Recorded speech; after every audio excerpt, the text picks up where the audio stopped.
रुचिरे पुण्डरीके निषण्णः अम्लानश्रीरमृतविशधेरंशुभिः प्लावयन् माम् आविर्भूयादनघमहिमा मानसे वागधीशः रमापतिं पूर्णगुणं मुकुन्दं व्यासं च विज्ञानसहस्रभानुं पूर्णप्रबोधं च सुतत्वदीपं क्रमाद्गुरूंश्च प्रणमामि मूर्ध्ना सर्वेन्द्रियाभिमानिस्थमुख्यप्राणस्थविष्णुना प्रेरितश्रीशतुष्ट्यर्थं करिष्ये कर्म चाखिलं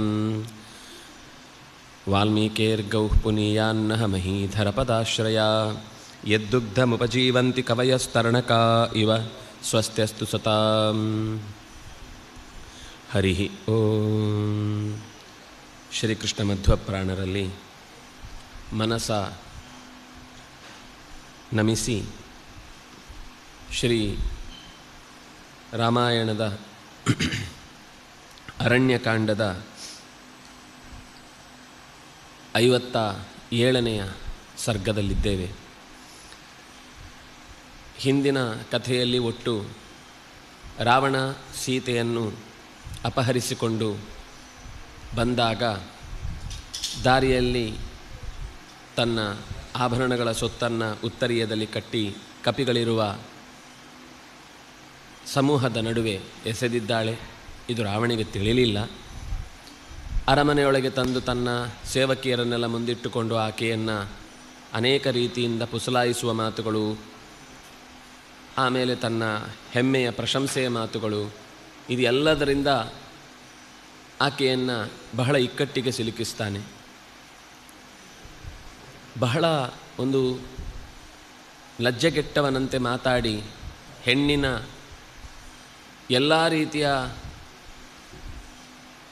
ಎಲ್ಲೆಯನ್ನು ಮೀರಿ ಅವನು ಮಾತಾಡಿದಾಗ ಅಲ್ಲೇ ಇದ್ದ ಹುಲ್ಲೊಂದನ್ನು ಅಡ್ಡ ಇರಿಸಿಕೊಂಡು ಆತನನ್ನು ಮಾತನಾಡಿಸ್ತಾ, ನೀನು ರಾಮನ ಎದುರುಗಡೆ ಈ ಕಸಕ್ಕಿಂತಲೂ ಕಡೆ ಅನ್ನುವಂತೆ ಅನೇಕ ವಿಷಯಗಳನ್ನು, ನೀನಂಥ ಶೂರ ವೀರ ಪರಾಕ್ರಮ ಅಂತೆಲ್ಲ ಆಗಿದ್ದಿದ್ದರೆ ಅದು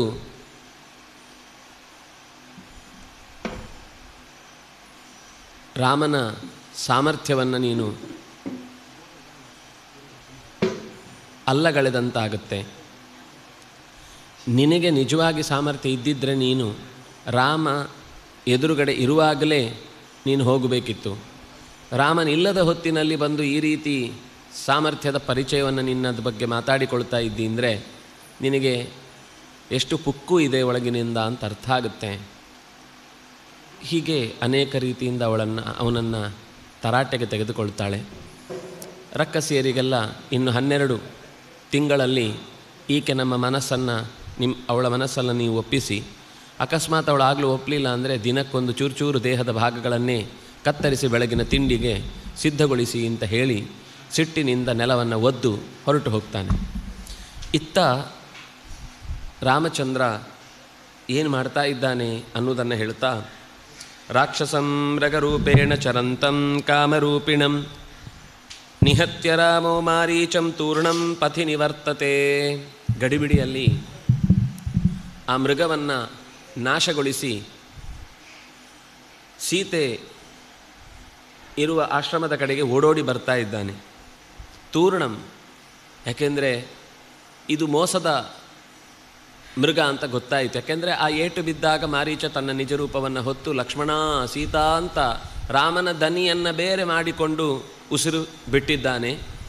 ಇದರಲ್ಲಿ ಪೂರ್ಣವಾದ ರಾಮನಿಗೆ ಗೊತ್ತಿತ್ತು. ಆದರೆ ಅವನು ಹೇಳಿದ್ದ, ರಾಕ್ಷಸನಾದರೆ ಅವನನ್ನು ಸಂಹರಿಸುವುದು ಬಹಳ ಮುಖ್ಯ ಕರ್ತವ್ಯ, ಇಲ್ಲಾಂದರೆ ಇನ್ನೂ ದೊಡ್ಡ ಉಪಾಯವನ್ನು ಹೂಡಿಕೊಂಡು ಇನ್ನೊಂದು ರೀತಿಯಿಂದ ತೊಂದರೆಯನ್ನು ಮಾಡ್ತಾರೆ. ಯಾಕೆಂದರೆ ಈ ಹಿಂದೆ ಇವನನ್ನು ನಾವು ಗಮನಿಸಿದ್ದೇವೆ. ಮೃಗರೂಪದಿಂದ ಅನೇಕ ಬೇಟೆಗಾಗಿ ಬಂದ ರಾಜಕುಮಾರರನ್ನು, ಅರಮನೆಯ ಬಂಧುಗಳನ್ನೆಲ್ಲ ನಾಶ ಮಾಡಿದ್ದ, ತೊಂದರೆ ಕೊಟ್ಟಿದ್ದ, ಅವರನ್ನೆಲ್ಲ ಋಷಿಗಳನ್ನೆಲ್ಲ ಹಿಂಸೆ ಮಾಡಿದ್ದ ಅಂತ ನಮಗೆ ವರದಿ ಬಂದಿತ್ತು ಜನಸ್ಥಾನದ ದಾರಿಯಲ್ಲಿಯೇ ಬರುವಾಗ. ಹಾಗಾಗಿ ಇವನನ್ನು ಉಳಿಸಬಾರ್ದು ಅಂತ ಹೇಳಿಯೇ ಲಕ್ಷ್ಮಣನಿಗೆ ಇರು ಅಂತ ಹೇಳಿ ಬಂದಿದ್ದಾನೆ. ದಾರಿಯಲ್ಲಿ ಅಶುಭಂ ಬತಮನ್ಯೇಹಂ ಗೋಮಾಯುರ್ವಾಶ್ಯತೆ ಯಥಾ ಸ್ವಸ್ತಿ ಸ್ಯಾದಪಿ ವೈದೇಹ್ಯ ರಾಕ್ಷಸೈರ್ಭಕ್ಷಣಂ ವಿನಾ.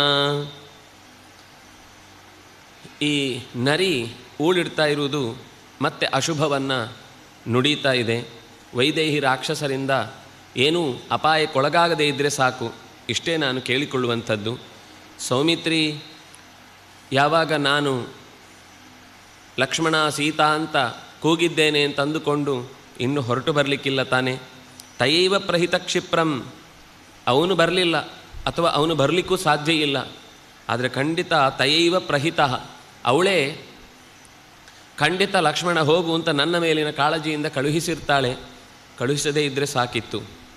ದೂರಂ ನೀತ್ವಾ ತು ಮಾರೀಚೋ ರಾಕ್ಷಸೋ ಭೂಚ್ಛರಾಹತ, ಬೇಕು ಅಂತಲೇ ಈ ಮಾರೀಚ ಬಹಳ ದೂರದ ತನಕ ನನ್ನನ್ನು ಎಳೆದೊಯ್ದು ಆಮೇಲೆ ತಪ್ಪಿಸಿಕೊಳ್ಳಲಿಕ್ಕಾಗದೆ ಬಾಣದ ಏಟನ್ನು ಅನುಭವಿಸಿ ಪ್ರಾಣ ತೆತ್ತಿದ್ದಾನೆ. ಮೃಗದ ರೂಪದಲ್ಲಿ ಬಂದು ನನ್ನನ್ನು ದೂರ ಕರೆದುಕೊಂಡು ಬಂದದ್ದು, ನನ್ನ ದನಿಯಲ್ಲೇ ಸೀತಾ ಲಕ್ಷ್ಮಣ ಅನ್ನುವ ಹೆಸರನ್ನು ಕೂಗಿ ಅಲ್ಲಿಯ ತನಕವು ಕೇಳುವಂತೆ ಕರೆದದ್ದು. ಅಪಿ ಸ್ವಸ್ತಿ ಭವೇತ್ತಾಭ್ಯಾಂ ರೋಹಿತಾಭ್ಯಾಂ ಮಹಾವನೆ ರಹಿತಾಭ್ಯಾಂ ಮಹಾವನೆ. ಲಕ್ಷ್ಮಣ ಸೀತಾ ಇಬ್ಬರೂ ಸುಖವಾಗಿದ್ದರೆ ಸಾಕು, ಅವರಿಗೇನು ತೊಂದರೆ ಆಗದೇ ಇದ್ದರೆ ಸಾಕು. ಯಾಕೆಂದರೆ ಜನಸ್ಥಾನ ನಿಮಿತ್ತಂ ಹಿ ಕೃತ ವೈರೋಸ್ಮಿ ರಾಕ್ಷಸೈ, ಜನಸ್ಥಾನದಲ್ಲಿ ನಾನು ಕರದೂಷಣ ತ್ರಿಶರರೆ ಮೊದಲಾದಂಥ 14,000 ದೊಡ್ಡ ದೊಡ್ಡ ರಕ್ಕಸರ ಪಡೆಯನ್ನು ಒಬ್ಬನೇ ನಿಂತು ಅವರೆಲ್ಲರನ್ನೂ ಸಂಹಾರ ಮಾಡಿ ಅಲ್ಲಿಯ ಎಲ್ಲ ಉಳಿದ ರಕ್ಕಸರ ವೈರವನ್ನು ಕಟ್ಟಿಕೊಂಡಿದ್ದೇನೆ. ಆ ವೈರದ ನೆಪದಿಂದ ಅವರು ಏನಾದರೂ ನನಗೆ ತೊಂದರೆ ಮಾಡಲಿಕ್ಕಾಗಲಿಲ್ಲ ಅಂದರೂ ನನ್ನ ಪರಿವಾರಕ್ಕಾದರೂ ತೊಂದರೆ ಮಾಡಿ ತಮ್ಮ ಸೇಡನ್ನು ತೀರಿಸಿಕೊಳ್ಳುವ ಹೆಬ್ಬಯಕೆಯನ್ನು ಹೊತ್ತು ಅತ್ತ ಇತ್ತ ರಾತ್ರಿ ಹಗಲು ಸುತ್ತುತ್ತಲೇ ಇದ್ದಾರೆ ಅನ್ನುವ ಸುದ್ದಿ ನನ್ನ ಕಿವಿಗೆ ಮತ್ತೆ ಮತ್ತೆ ಬಿದ್ದಿದೆ. ಹಾಗಿದ್ದರೂ ನಾನು ಇದೊಂದು ಬೇಟೆಯನ್ನು ಮುಗಿಸಲೇಬೇಕು ಅನ್ನೋ ಹಠಕ್ಕೆ ಬಂದಿದ್ದೇನೆ. ಕರದೂಷಣರ ಸಾವಿನ ಪ್ರತೀಕಾರವಾಗಿ ಅವರು ಏನೂ ಮಾಡದೇ ಇದ್ದರೆ ಸಾಕು, ಈ ತಕ್ಷಣಕ್ಕೆ ನಾನು ಹೊರಡಬೇಕು. ಅಷ್ಟು ಹೊತ್ತಿಗೆ ಬೇಸರದ ಮೋರೆಯನ್ನು ಹೊತ್ತ ಲಕ್ಷ್ಮಣನ ಆಗಮನ ಅತ್ತ ಆಗಿದೆ.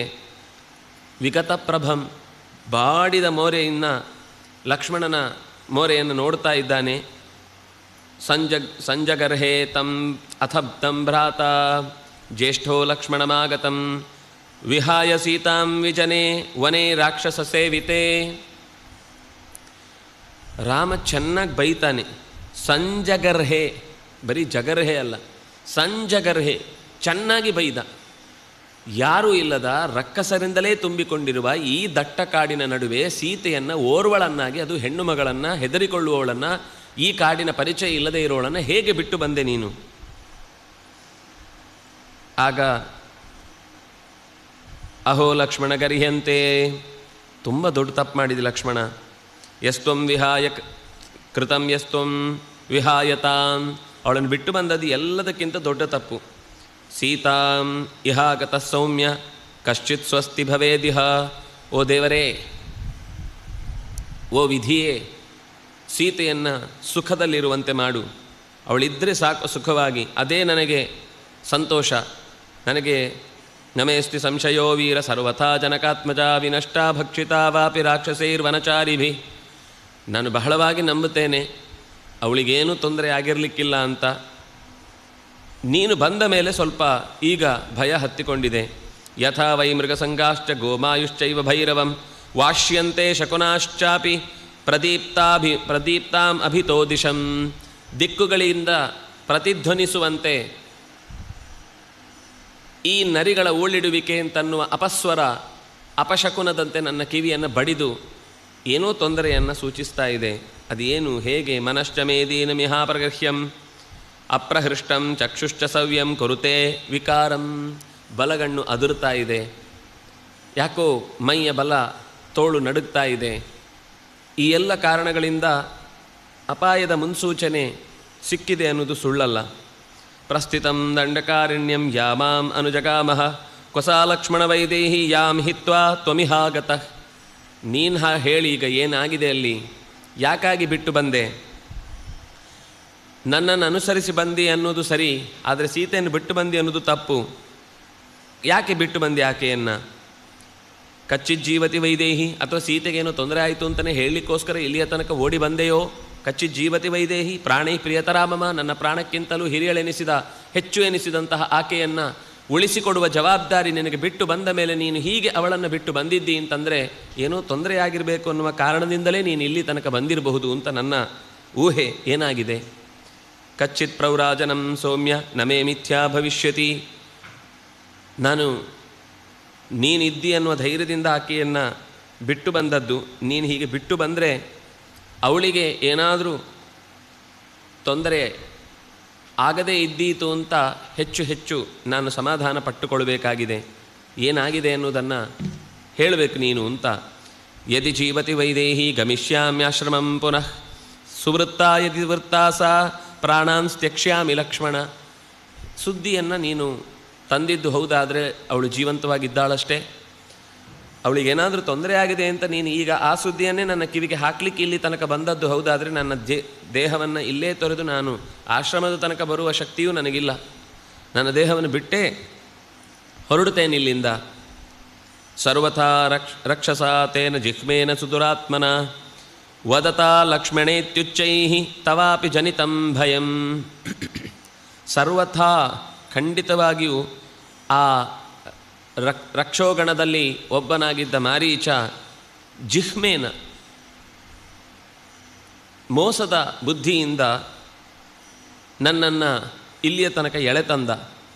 ಬೇಕು ಅಂತ ಲಕ್ಷ್ಮಣ ಸೀತಾ ಅಂತ ಜೋರಾಗಿ ಕೂಗಿಕೊಂಡ. ಇದು ನನಗೆ ಯೋಚನೆಗೆ ಹಚ್ಚಿದೆ. ಸರ್ವಥಾತು ಕೃತಂ ಕಷ್ಟಂ ಸೀತಾ ಮುತ್ಸೃಜತಾವನೆ ಪ್ರತಿಕರ್ತುಂ ನೃಶಂಸಾನಾಂ ರಕ್ಷಸಾಂ ದತ್ತಮಂತರಂ. ರಾಕ್ಷಸರು ನಮ್ಮ ಮೇಲೆ ದಾಳಿ ಮಾಡುವುದಕ್ಕೆ ಏನೋ ಒಂದು ಅವಕಾಶವನ್ನು ಕಾಯ್ತಾನೇ ಇರ್ತಾರೆ. ನೀನು ಅದಕ್ಕೊಂದು ಅವಕಾಶ ಮಾಡಿಕೊಟ್ಟೆ. ಅವಳನ್ನು ಬಿಟ್ಟು ಬರದೇ ಇದ್ದಿದ್ದರೆ ನೀನಿದ್ದಿ ಅನ್ನುವ ಕಾರಣಕ್ಕೆ ಅವಳಿಗೇನು ತೊಂದರೆ ಆಗ್ತಿರಲಿಲ್ಲ. ನಿನ್ನ ಮೇಲೆ ನಂಬಿಕೆಯಿಂದಲೇ ನಾನು ಹೇಳಿದ್ದೇನೆ, ನಾನು ಅವನನ್ನು ಸಂಹಾರ ಮಾಡಿಯೇ ಮರಳಿ ಬರ್ತೇನೆ ಅಂತ. ಇಷ್ಟು ಹೇಳಿದ ಮೇಲೂ ನೀನು ಬಿಟ್ಟು ಬಂದಿಯಲ್ವಾ? ನೀನೇ ಅವಕಾಶ ಕೊಟ್ಟು ರಕ್ಕಸರಿಗೆ ನಮ್ಮ ಮೇಲಿನ ಕೋಪಕ್ಕೆ ನೀನೊಂದು ದಾಳಿಯನ್ನು ಮಾಡುವುದಕ್ಕೆ ಬಿಟ್ಟುಕೊಟ್ಟ ಹಾಗಾಯಿತು. ನ ಸ್ವಯಂ ಕಾಮಕಾರೇಣ ತಾಂ ತ್ಯಕ್ತ್ವಾಹಂ ಇಹಾಗತಃ ಪ್ರಚೋದಿತಸ್ತಯೈವೋಗ್ರೈಃ ತ್ವತ್ಸಕಾಶಮಿಹಾಗತಃ. ಅಣ್ಣ, ನಾನು ನನ್ನದೇ ಮರ್ಜಿಯಿಂದ ಇಲ್ಲಿಯ ತನಕ ಬಂದಿಲ್ಲ ಅಣ್ಣ. ಅವಳೇ ನನ್ನನ್ನು ಕಳುಹಿಸಿದ್ದು ಅನ್ನುವುದಕ್ಕೂ ಪ್ರಚೋದಿತ ಸ್ತಯೈವ ಉಗ್ರೈಹಿ, ಅತ್ಯಂತ ಕಠೋರವಾದ ಮಾತುಗಳನ್ನಾಡಿ ನಿನ್ನ ಹತ್ತಿರದ ತನಕ ಬಂದಿದ್ದೇನೆ. ಆರ್ಯೇಣೇವ ಪರಾಕೃಷ್ಟಂ ಹಾಸೀತೆ ಲಕ್ಷ್ಮಣೇತಿ ಚ ಪರಿತ್ರಾಹೀತಿ ಯದ್ವಾಕ್ಯಂ ಮೈಥಿಲ್ಯಾತ್ ಶತ್ರುಚಿಂ ಗತಂ.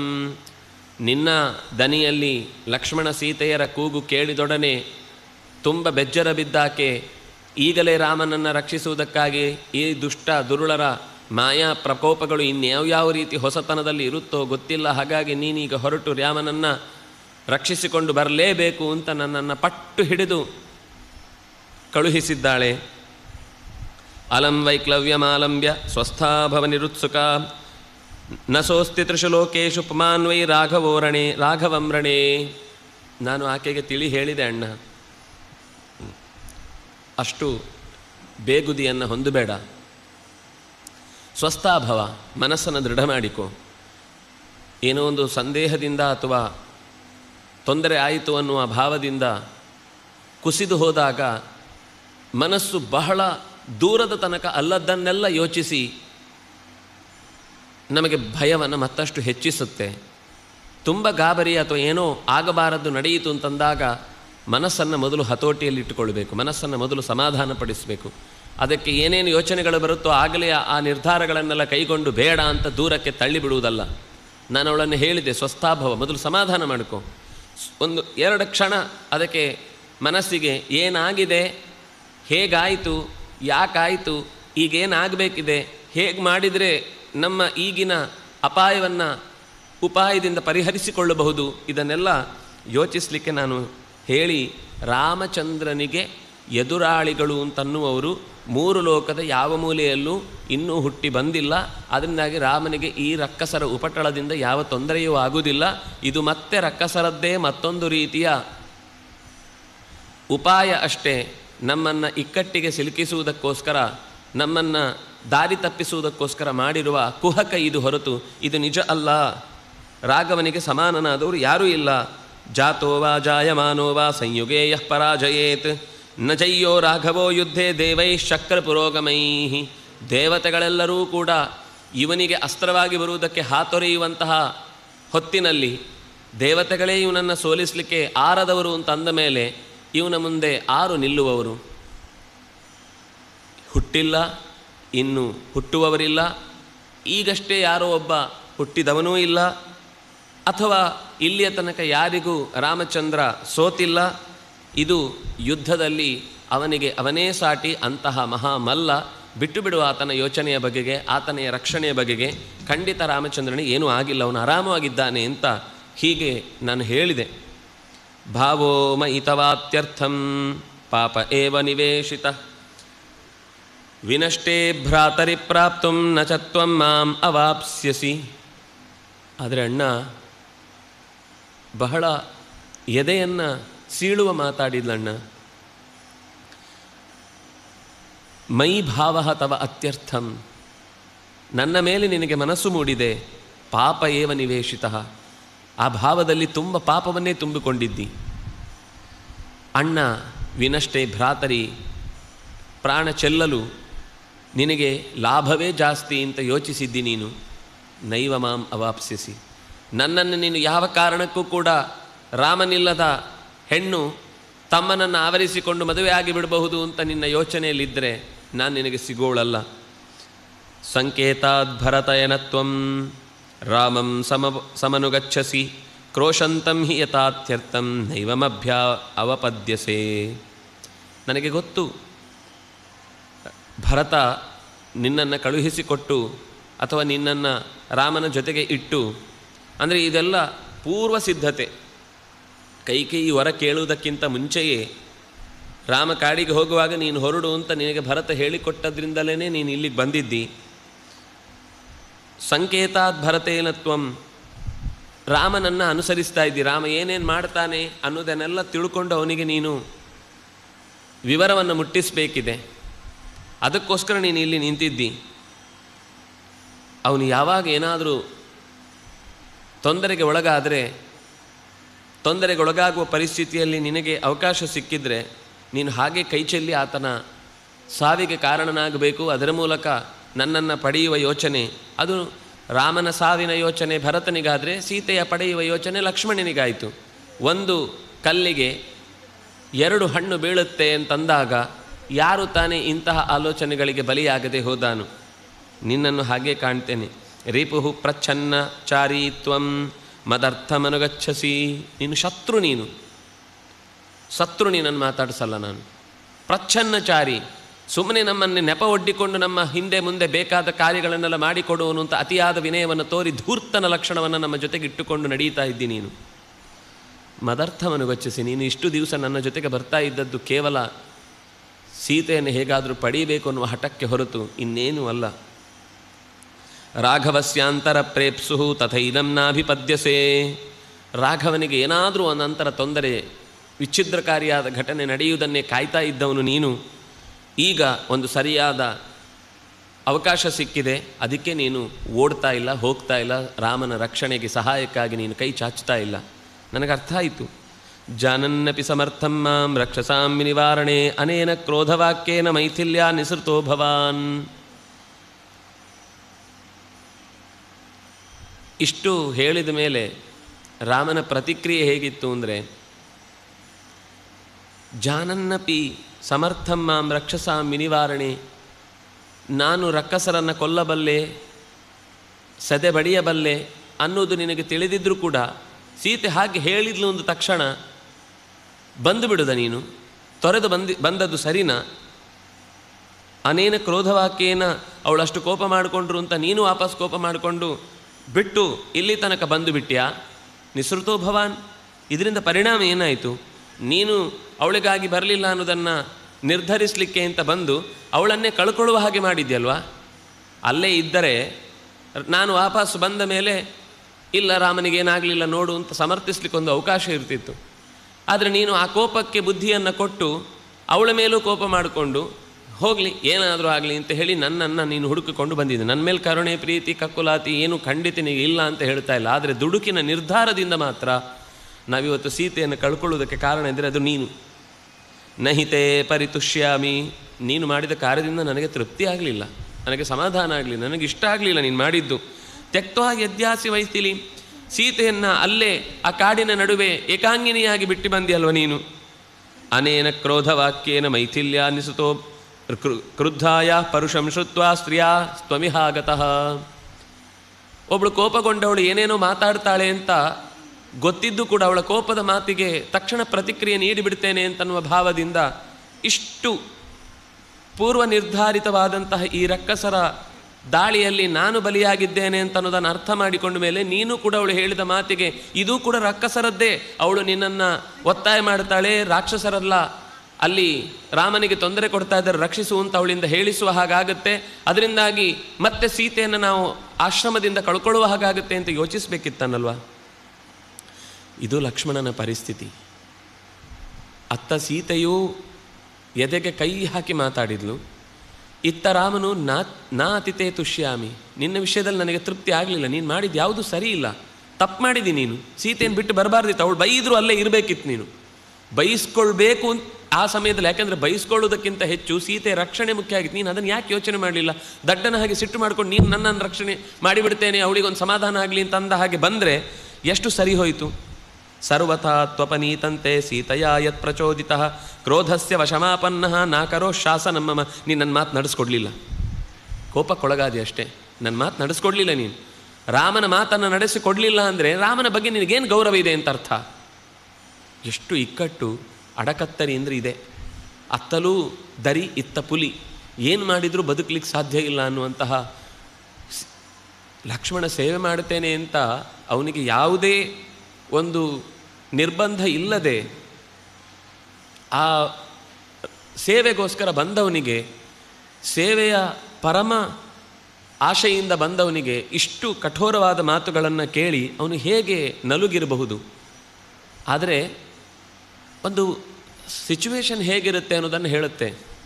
ಅಲ್ಲಿ ಲಕ್ಷ್ಮಣ ಖಂಡಿತ ಈ ವಿಷಯದಲ್ಲಿ ಸೀತೆಯ ಆಕೃತಿ, ರಾಮನ ಈ ವ್ಯವಸ್ಥೆಯಲ್ಲಿ ಅವನು ನಟಿಸಿದ್ದು ಇದ್ರ ಪೂರ್ತಿ ವಿವರ ಅವನಿಗೆ ಖಂಡಿತ ತಿಳಿದಿಲ್ಲ. ಯಾಕೆಂದರೆ ಈ ವಿಷಯದಲ್ಲಿ ಅದು ಮುಂದೆ ಅನೇಕ ಮಾತುಗಳಿಂದ ಅದು ಗೊತ್ತಾಗುತ್ತೆ, ಲಕ್ಷ್ಮಣನಿಗೆ ಈ ವಿವರಗಳ ಪರಿಚಯ ಹೆಚ್ಚು ಇರಲಿಲ್ಲ ಅಂತ. ಆದರೆ ಅವನ ಮನಸ್ಥಿತಿಯಲ್ಲಿ ಇದ್ದ ಪ್ರಾಮಾಣಿಕತೆಗೂ ಆ ಹೊತ್ತಿನಲ್ಲಿ ಪರಿಸ್ಥಿತಿಯ ಕೈಮೀರುವಿಕೆಯಿಂದ ಬೆಲೆ ಸಿಗಲೇ ಇಲ್ಲ, ತಪ್ಪಿ ಹೋಯಿತು. ವಿಕೃಷ್ಯ ಚಾಪಂ ಪರಿಧಾಯ ಸಾಯಕಂ ಸಲೀಲಬಾಣೇನ ತತ್ತಾಡಿತೋ ಮಯ ಮಾರ್ಗೀಂ ತನುಂ ತ್ಯಜ್ಯ ಸ ವಿಕ್ಲವಸ್ವರೋ ಬಭೂವ ಕೇಯೂರಧರಸ್ಸ ರಾಕ್ಷಸ. ನನಗೂ ಕೂಡ ಆ ಮೃಗದ ರೂಪದಲ್ಲಿ ಬಂದ ರಕ್ಕಸ ಇಷ್ಟು ದೂರಕ್ಕೆ ಕರ್ಕೊಂಡು ಹೋಗುವಾಗ ಸಂದೇಹ ಬಂತು. ಬಹಳ ದೂರಕ್ಕೆ ಹೀಗೆ ಎಳ್ಕೊಂಡು ಹೋಗುವುದನ್ನು ಇನ್ನೂ ಹೆಚ್ಚು ದೂರಕ್ಕೆ ಹೋದರೆ ಇದು ಸಮಸ್ಯೆ ಆಗುತ್ತೆ ಅಂತ ಹೇಳಿ ನಾನು ಕೂಡ ಗುರಿ ಇಟ್ಟು ಬಾಣವನ್ನು ಹೆದೆಯೇರಿಸಿದ ಬಿಲ್ಲಿನ ನಡುವಿಟ್ಟು ಆತನ ಎದೆಯನ್ನು ಸೀಳಿದೆ. ಗೊತ್ತಾಯಿತು ಆಗಲೇ ಬಿದ್ದಾಗ ವಿಕಾರಸ್ವರವನ್ನು ಕೂಗಿಕೊಂಡು.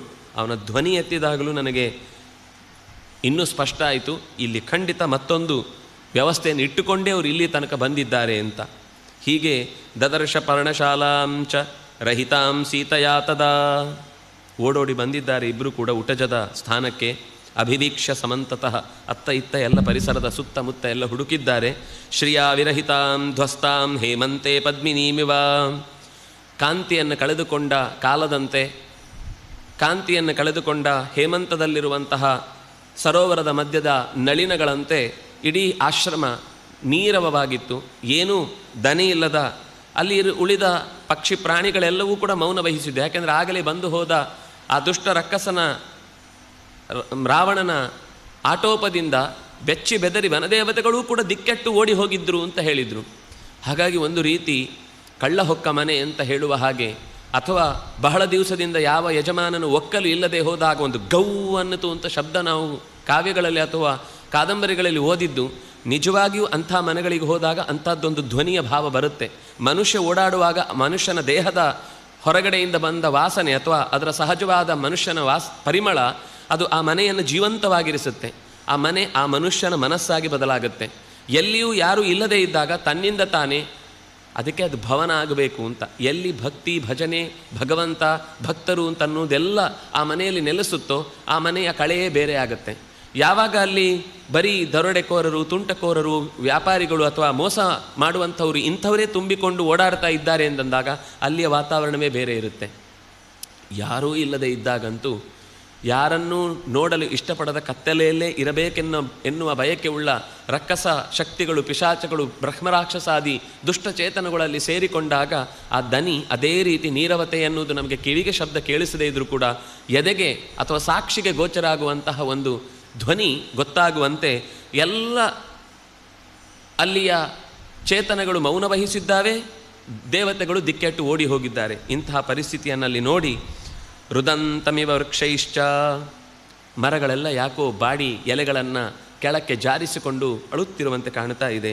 ಮ್ಲಾನ ಪುಷ್ಪ ಮೃಗದ್ವಿಜಂ, ಹಕ್ಕಿಗಳು, ಪ್ರಾಣಿಗಳು, ಅಂತೆಯೇ ಪುಷ್ಪಗಳು ಬಾಡಿದ ಕಣ್ಣು, ಬಾಡಿದ ಪಕಳೆಗಳುಳ್ಳವುಗಳಾಗಿ, ಹಾಗೆಯೇ ಶ್ರಿಯಾ ವಿಹೀನಂ ವಿಧ್ವಸ್ತಂ, ಯಾರೋ ಜೋರಾಗಿ ಬಂದು ಬೈದು ಹೋದ ಹಾಗೆ, ಅದಕ್ಕೆ 4 ಏಟು ಕೊಟ್ಟು ಮೂಲೆಯಲ್ಲಿ ಮಲಗಿಸಿದ ಹಾಗೆ, ತಮ್ಮ ಪಾಡಿಗೆ ತಾವಿದ್ದು ಯಾವುದನ್ನು ನೋಡಿದರೆ ಕೇಳಿದರೆ ನಾವೆಲ್ಲಿ ಸಾಕ್ಷಿ ಹೇಳಬೇಕಾಗುತ್ತೋ ಅನ್ನೋ ಭಯದಿಂದ ನಮಗೇನು ಗೊತ್ತಿಲ್ಲ ಅಂತ ತಲೆ ಅಡಿಗೆ ಹಾಕಿ ಮಲಗಿದಂತೆ ಇಡೀ ಪರಿಸರ ಕಾಣ್ತಾ ಇದೆ. ಸಂತ್ಯಕ್ತ ವನದೇವತಂ, ಇಡೀ ವನದ ದೇವತೆಗಳು ಯಾರೂ ಇಲ್ಲ ಅಲ್ಲಿ. ಸಂತ್ಯಕ್ತ ವನದೇವತಂ, ಆ ಇಡೀ ಆಶ್ರಮದ ಪರಿಸರದಲ್ಲಿ ಯಾವುದಾದ್ರೂ ದೇವತೆಗಳನ್ನು ಕೇಳೋಣ ಅಂದರೆ ಅಲ್ಲಿ ಯಾರೂ ಇಲ್ಲ.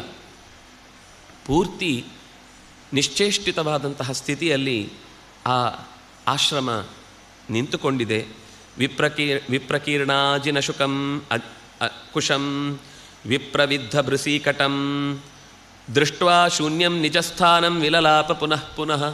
ಹಾಸಿದ ಚಾಪೆ ಹಾಗೆ ಇದೆ, ಕೊಡಲಿಕ್ಕೆ ತೆಗೆದಿಟ್ಟ ಹಣ್ಣು ಹಂಪಲುಗಳು ಅಲ್ಲೇ ಕೆಳಗೆ ಚೆಲ್ಲಿ ಬಿದ್ದಿವೆ. ಅಜಿನವನ್ನು ಬಿಡಿಸಿ ಇಟ್ಟದ್ದು ಹಾಗೆ ಮಡಚಿಕೊಂಡು ಅರೆಬರೆಯಾಗಿ ತೆರೆದು ಬಿದ್ದಿದೆ.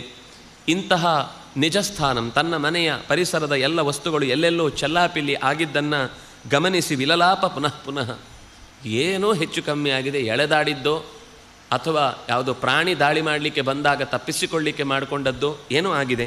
ಹೃತ ಮೃತಾವ ನಷ್ಟಾವ ಭಕ್ಷಿತಾವ ಭವಿಷ್ಯತಿ, ಖಂಡಿತ ಯಾರೋ ಎಳೆದಾಡಿದ್ದಾರೆ, ಯಾರೋ ದಾಳಿ ಮಾಡಿದ್ದಾರೆ, ಅವಳೇ ಹೆದರಿಕೊಂಡು ಎಲ್ಲೋ ಓಡಿದ್ದಾಳೆ, ಅಥವಾ ಯಾವುದೋ ಪ್ರಾಣಿ ಅವಳನ್ನು ಕಿತ್ತು ತಿಂದು ಬಿಟ್ಟಿದೆ. ನಿಲೀನಾಪ್ಯಥವಾ ಭೀರು ಅಥವಾ ವನಮಾಶ್ರಿತ, ಎಲ್ಲೋ ಅಡಗಿ ಕೂತಿರಲೂಬಹುದು, ಅಥವಾ ಯಾವುದೋ ದಿಕ್ಕೆಟ್ಟು ಯಾವುದೋ ಕಾಡಿನಲ್ಲಿ ಆಶ್ರಯವನ್ನು ಪಡೆದುಕೊಂಡು ಈ ಸ್ಥಳದಿಂದ ದೂರಕ್ಕೂ ಹೋಗಿರಬಹುದು, ಗೊತ್ತಿಲ್ಲ.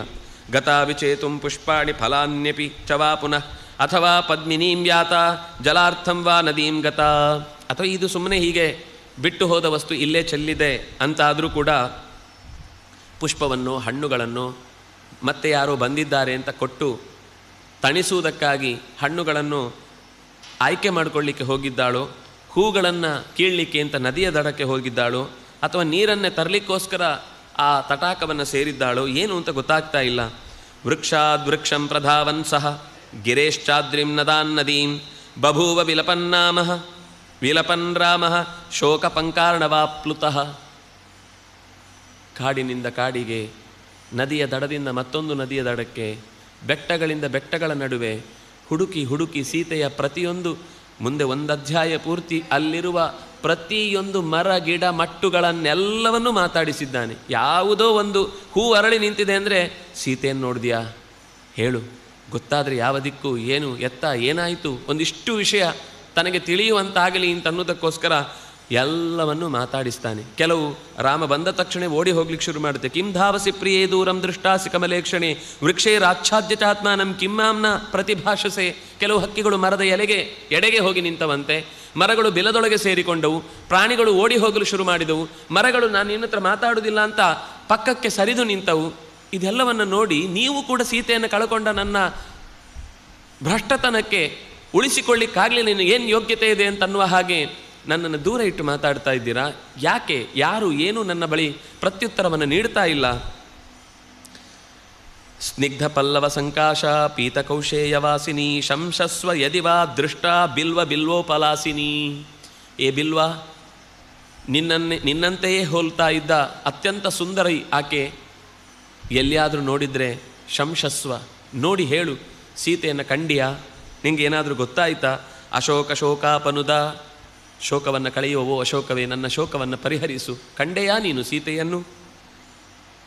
ಬೇಗ ಹೇಳು. ಪ್ರಿಯ ಸಂದರ್ಶನೇನ, ನಾನು ಮತ್ತೆ ಮರಳಿ ನನ್ನ ದುಃಖವನ್ನು ಕಳೆದುಕೊಳ್ಳುವುದು ಯಾವಾಗ ಅಂದರೆ ಸೀತೆಯನ್ನು ಮರಳಿ ನೋಡಿದಾಗಲೇ. ಆ ನೋಡುವುದಕ್ಕೆ ಕಾರಣವಾದ ಒಂದೆಳೆಯನ್ನೇನಾದರೂ ಸೂಚಿಸು, ಅಷ್ಟು ಅಷ್ಟನ್ನಾದರೂ ಕೇಳಿ ಸಂತೋಷಪಟ್ಟು, ಇಲ್ಲ ಬದುಕಿದ್ದಾಳೆ, ಇಲ್ಲಿದ್ದಾಳೆ, ಅತ್ತ ಸರಿದಿದ್ದಾಳೆ, ಇತ್ತ ಹೋಗಿದ್ದಾಳೆ, ಏನಾದರೂ ಒಂದು ಸುದ್ದಿ, ಅವಳು ನಿಂತಿದ್ದಾಳೋ, ಕೂತಿದ್ದಾಳೋ, ಓಡಿದ್ದಾಳೋ, ತೊಂದರೆ ಆಯಿತೋ, ಅಥವಾ ಯಾವುದೋ ಎಳೆದಾಡಿತೋ, ಅಪಹರಿಸಿದ್ದೋ, ಕೊಂದು ತಿಂದಿದ್ದಾರೋ, ಯಾವ ಸುದ್ದಿಯೂ ಒಂದು ವ್ಯಕ್ತಿಯ ಬಗ್ಗೆ ಗೊತ್ತಾಗದೇ ಇದ್ದಾಗುವ ನೋವು ಉಂಟಲ್ವಾ. ಆಸ್ಪತ್ರೆಯಲ್ಲಿ ಇದ್ದಾರೆ ಅಂತ ಗೊತ್ತಾದರೆ ಏನು ಸಮಸ್ಯೆ, ಆಸ್ಪತ್ರೆಯಲ್ಲಿ ಇದ್ದಾರೆ, ಆಮೇಲೆ ಹೋಗೋದಕ್ಕಾಗುತ್ತೆ. ಇದ್ದಕ್ಕಿದ್ದಾಗೆ ಫೋನ್ ಬಂದು ಏನು ಅಂತ ಹೇಳದೆ ಬೇಗ ಬಾ ಮನೆಗೆ ಅಂತ ಅಷ್ಟೇ ಹೇಳಿದರೆ 10 ಥರದ ಯೋಚನೆ ಶುರುವಾಗುತ್ತೆ. ಅಲ್ಲಿಗೆ ಹೋಗಿದ್ರು ಅಪ್ಪ, ಇಲ್ಲಿಗೆ ಹೋಗಿದ್ರು ಅಮ್ಮ, ಇಲ್ಲಿಗೆ ಹೋಗಿದ್ರು ಅಣ್ಣ, ಇಲ್ಲಿಗೆ ಹೋಗಿದ್ರು ಭಾವ, ಇಲ್ಲಿ ಮನೆಯಲ್ಲಿ ಯಾರೋ ಕೆಲಸದವ್ರು ಬಂದಿದ್ರು, ಮನೆಯಲ್ಲೇನೋ ಬಾವಿ ತೋಡ್ತಾ ಇದ್ರು, ಇನ್ನೇನು ಆಗಿತ್ತು, ಇನ್ನೇನಾಯಿತೋ, 100 ಸಮಸ್ಯೆಗಳನ್ನು ತಲೆಯಲ್ಲಿ ಬರುವ ದಾರಿಯುದ್ದಕ್ಕೂ ಯೋಚಿಸಿ ಯೋಚಿಸಿ ತಲೆ ಹೈರಾಣಾಗಿ ಹೋಗುತ್ತೆ. ಹಾಗೆ ಈಗ ಸೀತೆಯ ಕುರುಹು ಯಾವ ರೀತಿಯಿಂದಲೂ ನನಗೆ ಸಿಗದೇ ಹೋದದ್ದರ ಪರಿಣಾಮ ನಾನು ಆಲೋಚಿಸುವಲ್ಲಿ ಮೋಸ ಹೋಗ್ತಾ ಇದ್ದೇನೆ. ಇತ್ಯೇವ ವಿಲಪನ್ ರಾಮ ಪರಿಧಾವನ್ವನಾದ್ವನಂ ಕಚ್ಚಿದ್ರುಮವತೆ ವೇಗಾತ್ ಕಚ್ಚಿದ್ವಿಭ್ರಮತೆ ಬಲಾತ್ ಕಚ್ಚಿನ್ಮತ್ತ ಇವಾಭಾತಿ ಕಾಂತಾನ್ವೇಷಣ ತತ್ಪರ. ತನ್ನ ಅತ್ಯಂತ ಪ್ರೀತಿಯ ಮನದನ್ನೇ ಆದ ಸೀತೆಯ ಹುಡುಕಾಟದಲ್ಲಿ ಎತ್ತ ಸಾಕ್ತಾ ಇದ್ದೇನೆ, ಎತ್ತ ಹೋಗ್ತಾ ಇದ್ದೇನೆ, ಯಾವ ದಿಕ್ಕಲ್ಲಿ ಹುಡುಕಬೇಕು. ಯಾಕೆಂದರೆ ಏನಾದರೂ ಒಂದು ಎಳೆ ಸಿಕ್ಕಿದರೆ ಇದೇ ದಿಕ್ಕಿನಲ್ಲಿ ಹುಡುಕಬೇಕು ಅಂತ ಒಂದು ಗೊತ್ತಾಗ್ತಿತ್ತು. ಯಾವ ದಿಕ್ಕಿನಿಂದ ಈ ಕಡೆ ಎಳ್ಕೊಂಡು ಹೋಗಿದರೆ ನಾವು ಇಷ್ಟು ಉಲ್ಟಾ ದಾರಿಯಲ್ಲಿ ಸಾಗಿ ಏನು ಉಪಯೋಗ, ಮತ್ತೆ ವಾಪಸ್ ಬಾ. ಮತ್ತೊಂದು ದಿಕ್ಕಿನಿಂದ ಇಷ್ಟು ದೂರಕ್ಕೆ ಹೋಗು, ಇಲ್ಲಿ ಮುಂದೆ ಹೋಗದೇ ಇದ್ದರೆ ಇಲ್ಲೇ ಎಲ್ಲಿಯಾದರೂ ನಾವು ಹುಡುಕಬೇಕಾದ ಜಾಗ ಬಿಟ್ಟು ಎಲ್ಲೋ ದೂರ ಬಂದಿದ್ರೆ ಉಪವಾಸ ಬಿದ್ದು ಅಥವಾ ಕಾಡಿನಲ್ಲಿ ಇಷ್ಟೊತ್ತು ಸುರಕ್ಷಿತವಾಗಿದ್ದು ನಾವು ಅವಳನ್ನು ನೋಡಲಿಕ್ಕೆ ಹೋಗದೆ ಅಪಾಯಕ್ಕೀಡಾಗಿ ನದಿಯ ಪ್ರವಾಹಕ್ಕೋ ಅಥವಾ ಪ್ರಾಣಿಯ ಬೇಟೆಗೋ ಅಥವಾ ಇನ್ಯಾವುದೋ ರೋಗಕ್ಕೋ ಅಥವಾ ಇನ್ಯಾವುದೋ ತೊಂದರೆಗೆ ಒಳಗಾಗಿ ಪ್ರಾಣ ಬಿಟ್ಟಂತಾದರೆ ಅಂತ ಯೋಚಿಸಿ ಮತ್ತೆ ಹಿಂದೆ ಬಾ, ಮತ್ತೆ ಮುಂದೆ ಸಾಗು, ಅತ್ತ ಸೋಗು, 10 ದಿಕ್ಕುಗಳ ಎಲ್ಲ ಕಡೆಯನ್ನು ರಾಮಚಂದ್ರ ಪ್ರವೇಶ ಮಾಡ್ತಾನೇ ಇದ್ದಾನೆ. ನಮಗೆ ಮರ್ತ್ಯಾವತಾರೇಷು ಇಹ ಮರ್ತ್ಯ ಶಿಕ್ಷಣಂ ಅನ್ನೋದು ಒಂದು ಪ್ರಧಾನವಾದ ಅಂಶವಾಗಿದ್ದರೂ ನರವತ್ ಪ್ರವೃತ್ತಿ, ಶಿಕ್ಷಣ ಕೊಡುವುದು ಒಂದಾದರೆ ಶಿಕ್ಷಣದ ಜೊತೆಗೆ ಹೇಗೆ ವರ್ತಿಸ್ತಾನೆ, ನರೇಶು ಜಾತಃ ನರವತ್ ಪ್ರವೃತ್ತಿ ಅಂತ. ಮನುಷ್ಯನಾಗಿ ಹುಟ್ಟಿದಾಗ ಮನುಷ್ಯನಂತೆಯೇ ಎಲ್ಲ ಆವೇದನೆಗಳನ್ನು, ಭಾವ ಅಭಿವ್ಯಕ್ತಿಗಳನ್ನು ತೋರಿಸುವ ದೃಷ್ಟಿಯಿಂದ ಹೀಗೆ ರಾಮಚಂದ್ರ ಓಡಾಡ್ತಾನೆ ಇದ್ದಾನೆ. ಇಷ್ಟಾದ ಬಳಿಕ ಮುಂದೆ ಒಂದು ಆಶ್ರಮ ಕಾಣಿಸುತ್ತೆ. ಆ ಆಶ್ರಮದ ಹತ್ತಿರ ಆಚೆ ಈಚೆ ಎಲ್ಲ ದಿಕ್ಕುಗಳನ್ನು ನೋಡ್ತಾ ಇದ್ದಾನೆ. ಲಕ್ಷ್ಮಣನನ್ನು ಕೇಳ್ತಾನೆ ಏನಾಗಿರಬಹುದು ಅಂತ ಪರಸ್ಪರ ಮತ್ತೆ ಚರ್ಚೆ ಮಾಡ್ತಾರೆ. ಈ ಚರ್ಚೆಯ ಮಾತಿನಲ್ಲಿ ಅವನಿಗೆ ಏನಾದರೂ ಒಂದು ಮುಂದೆ ಹುಡುಕಾಟಕ್ಕೆ ಬೇಕಾದ ಎಳೆ ಸಿಕ್ಕಿತಾ, ಹೇಗೆ ಅವನು ಮುಂದಿನ ಹೆಜ್ಜೆಯನ್ನು ಇರಿಸಿದ ಅನ್ನೋ ಸಂಗತಿಯನ್ನು ಮತ್ತೆ ನಾಳೆಯ ಚಿಂತನೆಯಲ್ಲಿ ನಾವು ನೋಡೋಣ ಅಂತ ಹೇಳ್ತಾ, ಕಾಯಿನ ವಾಚ ಮನಸ ಇಂದ್ರಿಯರ್ವಾ ಬುದ್ಧಿಯ ಆತ್ಮನಾವ ಅನುಸೃತ ಸ್ವಭಾವ ಕರೋಮಿ ಯದ್ಯತ್ ಸಕಲಂ ಪರಸ್ಮೈ ನಾರಾಯಣಾಯೇತಿ ಸಮರ್ಪಯಾಮಿ. ಶ್ರೀಕೃಷ್ಣಾರ್ಪಣಮಸ್ತು.